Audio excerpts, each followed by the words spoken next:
Good morning everyone.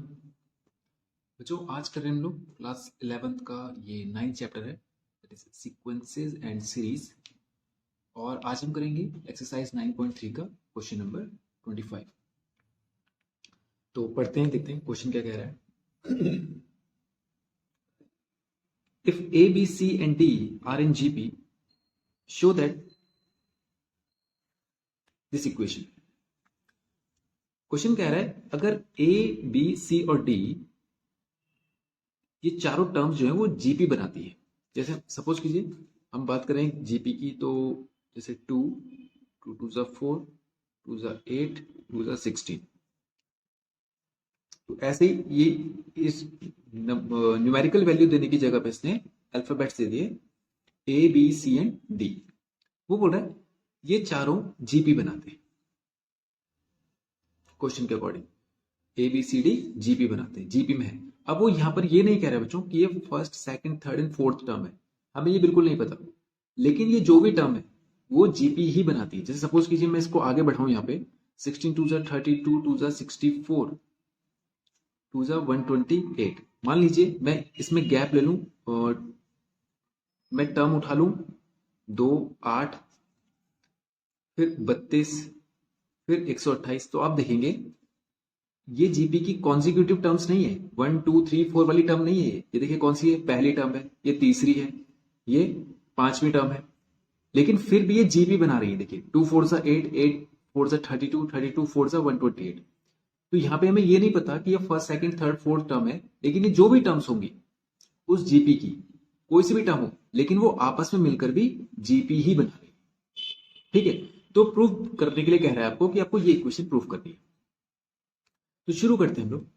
देखिए अगर ये जीपी बना रही है जो, तो आप देखेंगे इसका जो कॉमन रेशियो होगा इन टर्म्स का आपस में वो इक्वल होने वाला है। जैसे मान लीजिए आप चाहे यहां पे से बनाइए रेशियो, कॉमन रेशियो आर, या यहां पे से बनाइए रेशियो, भले इन दोनों के एक जैसे नहीं आएंगे लेकिन आएंगे पूरी सीरीज के लिए कांस्टेंट।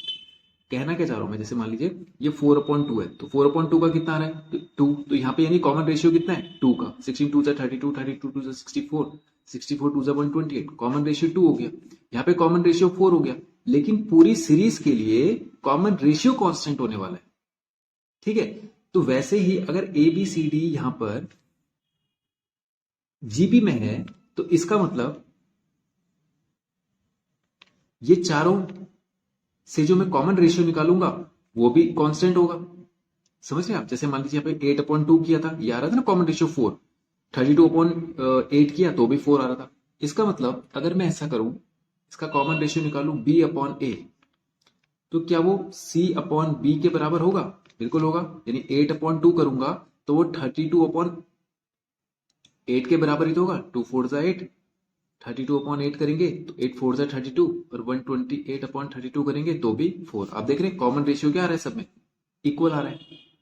तो वैसे ही अगर मैं b/a करूंगा, c/b करूंगा और d/c करूंगा, तो इन सब का कॉमन रेशियो कितना आएगा? एक जैसा ही आएगा। ठीक है, इसका मतलब b/a करूंगा तो भी r ही आना है, c/b करेंगे तो भी r आएगा, और d/c करने पर भी r ही आएगा। ठीक है, अब हम यहां से क्या कर लेते हैं, इनको सॉल्व कर लेते हैं। वैल्यू एक तरफ कर देंगे, b is equals to a r, c is equals to b r, d is equals to c r. Okay, ये हमने क्या कर दिया, यहां पर इसको ए बी सी को आर की फॉर्म में लिख दिया। ठीक है, अब जो आप जरा ध्यान से देखेंगे, तो अगर मैं ये वैल्यू को रिप्लेस कर सकता हूं यहां पे से, तो हमें वैल्यूज भी मिल चुकी है यहां पे। देखिए देखिए आप अगर यहाँ पे b है तो b का वैल्यू हमें पता है, तो हम इसको आपस में रिप्लेस कर सकते हैं एक दूसरे के साथ। जैसे कि यहाँ पे अगर मुझे c को लिखना हो, तो c को मैं ए आर इंटू आर लिख सकता हूं, b का वैल्यू रख दिया मैंने यहां पे से। और d को क्या लिख सकते हैं, बी आर, सी की जगह पे क्या है बी आर इंटू आर। ठीक है, या इस सी की जगह पे हम डायरेक्ट यहां पे से ये भी रख सकते थे। तो ऐसा करते हम लोग, यहाँ पे इसको ऐसे ही रख लेते हैं, इसको हटा देते हैं, डी की जगह पे क्या रख देते हैं, सी का वैल्यू रख देते हैं, ए आर इंटू आर, और एक आर ये वाला, ये पूरा तो सी का वैल्यू था यहां पे से, और ये आर इसका वाला था। तो हमारे पास आ गया बी का वैल्यू आ गया ए आर, सी का वैल्यू आ गया ए आर स्क्वायर और डी का वैल्यू आ गया आर की पावर कितनी हो गई 3। ये देखिए, इसका मतलब यहां पे हमारे पास पहला टर्म तो हमारे पास क्या था ए, बी की जगह पे क्या रख सकते हैं हम लोग ए इंटू आर, सी की जगह पे रख सकते हैं हम लोग ए आर स्क्वायर और डी की जगह पे रख सकते हैं हम लोग ए आर क्यूब। तो आप देखेंगे कि बाय डिफॉल्ट ही ये असल में first second third fourth term ही बन चुकी है, जो हमें यहाँ पे नहीं पता चल रहा था कि कौन सी टर्म है। अब यहाँ पे से क्लियर हो गया। देखिए फर्स्ट टर्म का फॉर्मूला क्या होता है जीपी की ए होता है, सेकंड टर्म के लिए ए आर, थर्ड टर्म के लिए ए आर स्क्वायर और फोर्थ टर्म के लिए ए आर क्यूब उधर। अब हम क्या करेंगे, ये वैल्यू यहाँ पे रख देंगे इस इक्वेशन में, लेफ्ट हैंड साइड में वैल्यू रख देंगे, राइट हैंड साइड को सॉल्व करके निकाल लेंगे। ओके,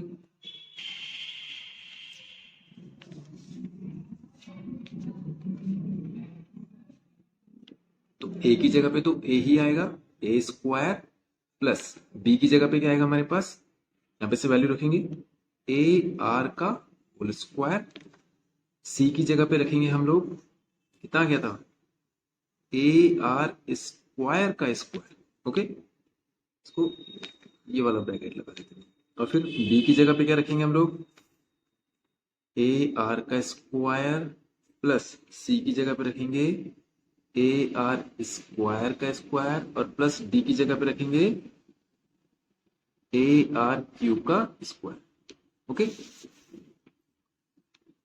अब इसमें से देखिए इसको पहले सॉल्व कर लेते हैं। ये हो जाएगा A square plus A square R square, A square R की पावर 4, ये 2 इसके साथ भी आएगा, इसके साथ भी आएगा, 2 पहले 2 2 जा 4,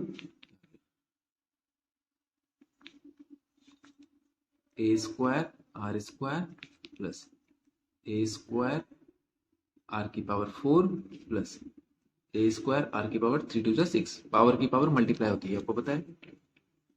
अब इनमें से देखिए कॉमन आ रहा है ए स्क्वायर तीनों में, तो उसको बाहर ले लेते हैं।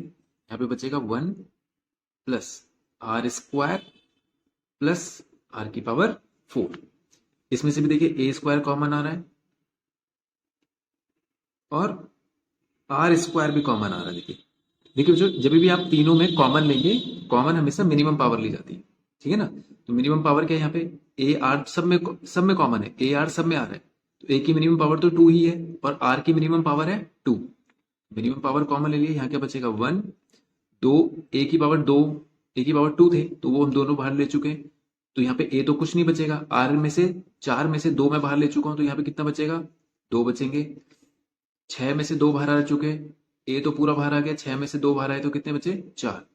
तो देखिए ये दोनों एक जैसे हो गया, तो हम इसको ऐसे कह सकते हैं। अब देखिए एक बात ध्यान दीजिए, यहां पर ये बीच में ना प्लस नहीं है, समझ रहे हैं आप, प्लस नहीं है। अगर जैसे देखिए मैं यहाँ पे क्या करता हूँ, इसको 1 plus are square plus r to the power 4 का होल स्क्वायर हो गया। देखिए अगर यहाँ पर प्लस होता, यहाँ पे थोड़ा सा कंफ्यूजन हो सकता है। देखिए जैसे मान लीजिए यहाँ पे होता है ऐसा करके आर स्क्वायर प्लस आर की पावर 4, अगर ये प्लस या माइनस कुछ भी होता आर की पावर 4, तो मैं क्या करता यहाँ पे से इसको 1 upon R square plus are की पावर 4 को कॉमन ले लेता और अंदर बचता A square plus are square. Plus होता या माइनस होता कुछ भी, लेकिन यहाँ पर प्लस नहीं है, ये सब आपस में मल्टीप्लाई हो रहे हैं। तो देखिए इसकी अगर मैं इसको कुछ भी एक टर्म मान लू, मतलब टर्म या इसको एक वैल्यू मान लो, simple A B C D कुछ भी मान लीजिए, तो ए यहाँ पर भी 1 पावर में, ए यहाँ पर भी 1 पावर में, तो ए बेस सेम है तो पावर पावर ऐड हो जाएगी, तो यानी इसका और इसका पावर कितना हो जाएगा 2, एक इधर का प्लस हो जाएगा क्योंकि ये मल्टीप्लाई है बीच में। ओके, और यहाँ पर ए की पावर 2 था, ए की पावर 2 था, तो ए की पावर 4 हो गया और आर की पावर 2 हो गया।